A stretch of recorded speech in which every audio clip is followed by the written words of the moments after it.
Ça y est, ils l'ont fait.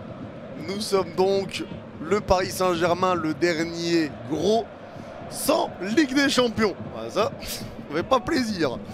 Wesh la Famax, on se retrouve pour le débrief de la finale de la Ligue des Champions entre Manchester City et l'Inter Milan.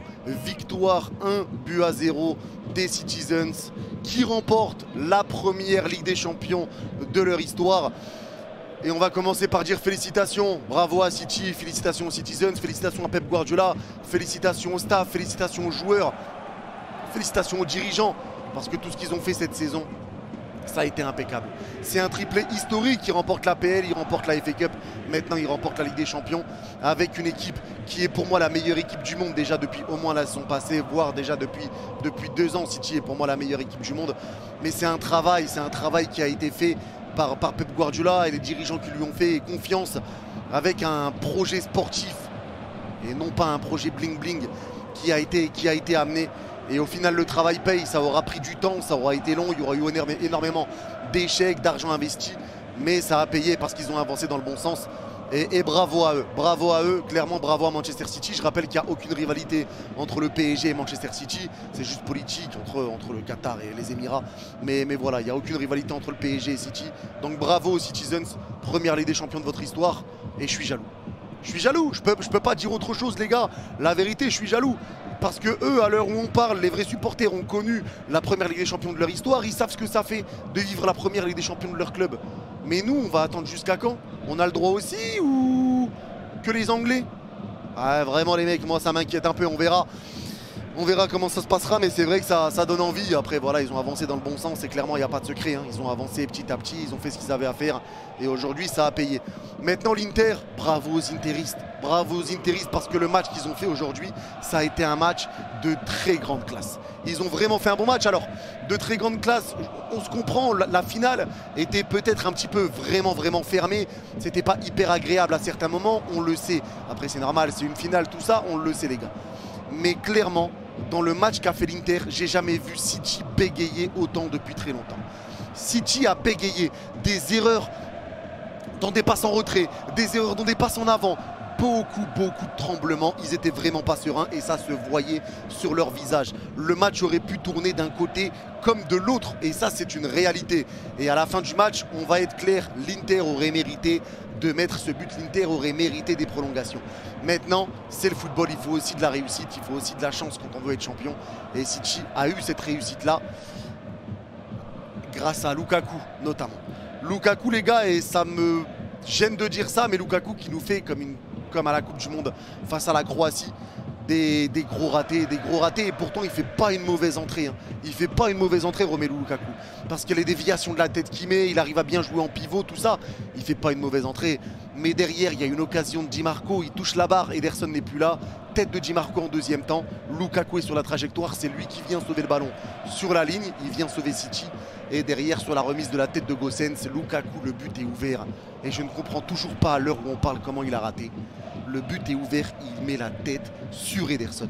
Mais Ederson, ça prêtait pas à arrêter la balle. Ederson, il a fait son pas et tu le vois dans sa réaction, il se dit « je peux rien faire ». Et au final, c'est son pas, le ballon lui frappe la jambe. Lukaku, le but est ouvert, il va tirer sur Ederson. Mais c'est comme ça. C'est comme ça, il a eu des occasions qui vont lui... Ah, il aura eu les occasions, après il faut se les créer bien sûr, mais il les aura ratées. Et je pense que ça va lui rester en tête longtemps. Mais l'Inter n'a pas démérité. L'Inter a vraiment fait un très bon match, il faut dire ce qui est. Di Marco m'a impressionné. Il y a des joueurs qui ont été très solides, la défense, etc. J'ai pas envie de parler du cas par cas, mais Di Marco a été très solide du côté de City. Ederson a été monstrueux. Rodri et Stones a été très solide. Stones a été impeccable ce soir. Et pourtant, il a joué milieu de terrain dans une défense à 3, lui qui est défenseur central de base. Stones a été exceptionnel. Et on voit ce que ça donne quand un joueur est prêt à changer son poste pour se plier au collectif et aux besoins du coach. On voit le résultat que ça donne. Stones a été monstrueux. Diaz a été partout. Diaz a été incroyable ce soir. Akanji pareil, Ake pareil, même si bon, Diaz a été au-dessus d'eux.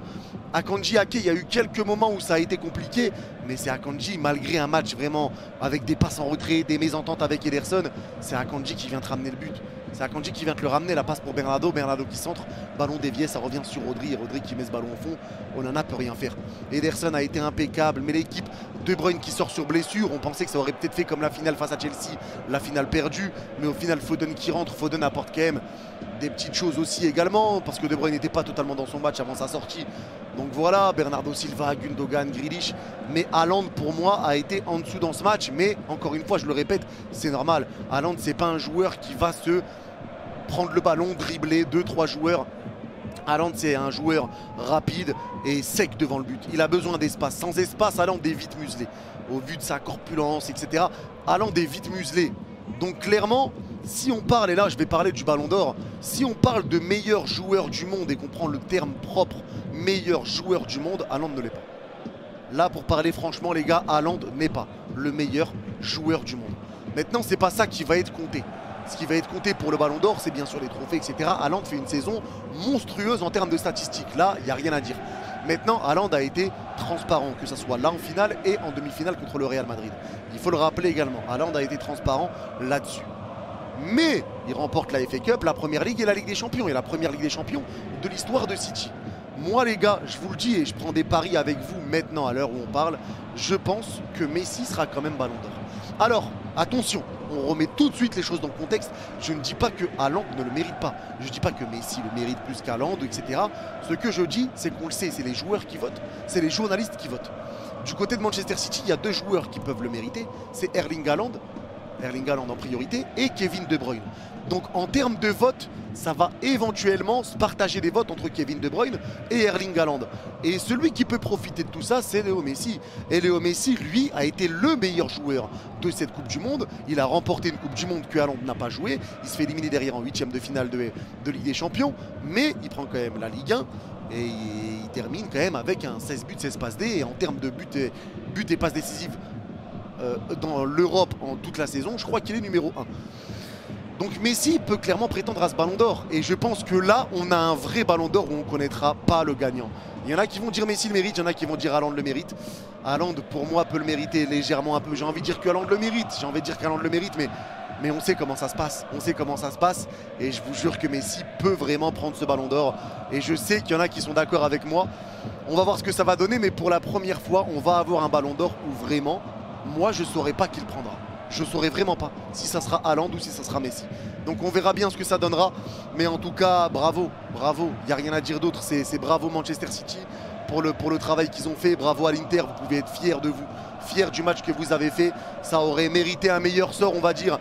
Et je pense que l'Inter a fait fermer la bouche à plusieurs personnes qui voyaient l'Inter se faire déchirer.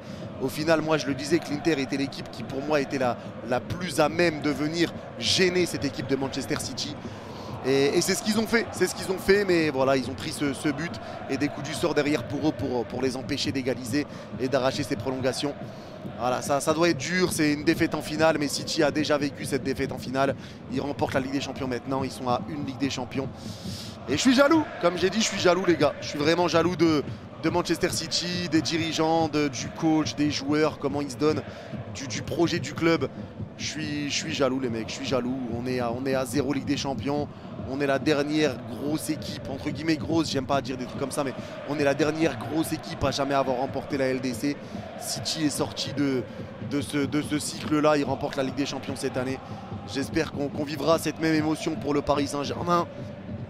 Parce qu'honnêtement, vivre une première Ligue des Champions de son club, quand c'est le club que t'aimes, ça doit être incroyable. Parce que vivre une Ligue des Champions avec le Real, la 15e, ça doit être incroyable. Mais forcément, une première de ton club, ça doit être vraiment quelque chose de fou. Et j'espère qu'on vivra un jour. Mais voilà, il n'y a pas de secret. Encore une fois, il n'y a pas de secret. Et je pense que le PSG peut prendre exemple sur Manchester City. Ça ne sert à rien d'empiler des stars. Il faut un coach qui vient travailler avec des objectifs clairs, nets, précis, qu'on laisse travailler. Et qui choisit ses joueurs, qui choisit son système, qui fait ce qu'il veut. Et il faut lui laisser les clés de la baraque. Et voilà, il faut arrêter de mettre le bling bling en avant. Et il faut essayer de faire des recrutements intelligents. Et c'est ce que Manchester City a réussi à faire. Et ils ont connu des mésaventures, hein. Des éliminations en 8e quart, 8e défaite en finale, 8e demi, tout ça. Ils ont vécu tout ça. Ils ont vécu tout ça. Mais voilà, eux, la différence, c'est que chaque année, ça allait mieux. Et nous, chaque année, on commence à dégringoler petit à petit depuis 3 ans. Donc la différence, elle se fait à ce niveau-là. En tout cas, bravo à City. Bravo à City. Franchement, chapeau. Courage à Lukaku parce que franchement, le match qu'il a fait a été pas mauvais encore une fois. Mais les ratés qu'il a eu, franchement, ça va le pourrir. Et ça m'a fait penser à Belgique-Croatie. Tous les ratés qu'il a eu contre la Croatie, ce qui élimine la Belgique de la Coupe du Monde. Mais c'est comme ça, c'est comme ça. En tout cas, bravo à l'Inter, vous pouvez être fiers de vous. Bravo à City pour votre première Ligue des Champions. Et je vous le dis honnêtement, il n'y a pas de rivalité, il n'y a pas de haine. Bravo à vous, Manchester City, c'est mérité. C'est vraiment, vraiment mérité. Je suis juste déçu de ne pas avoir vu Riyad Mahrez rentrer dans ce match. Mais bravo. C'est mérité, alors pas mérité sur ce match. J'ai pas envie de dire que la victoire de City est méritée sur ce match. Mais la Ligue des Champions est méritée pour le storytelling, pour la saison qu'ils ont fait, tout ça.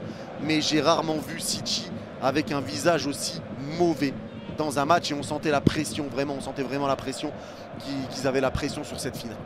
En tout cas, voilà, là, l'histoire est faite, ils ont remporté leur Ligue des Champions et je pense que ça va les décomplexer vraiment pour la suite de leurs aventures. Ça va vraiment les décomplexer maintenant, ils l'ont gagné, donc il n'y aura plus de stress à avoir. Ça va être un autre stress, un stress différent que de se dire ça sera la première de l'histoire du club. Là, ça sera différent pour eux. En tout cas, voilà, n'hésitez pas à me dire en commentaire ce que vous pensez, est-ce que vous êtes d'accord, pas d'accord avec moi sur certains points, est-ce que vous avez pensé du match. Prenez soin de vous, n'oubliez pas de liker et de vous abonner bien sûr, hein, les mecs, et de mettre le petit commentaire pour le référencement. Prenez soin de vous. Bye bye.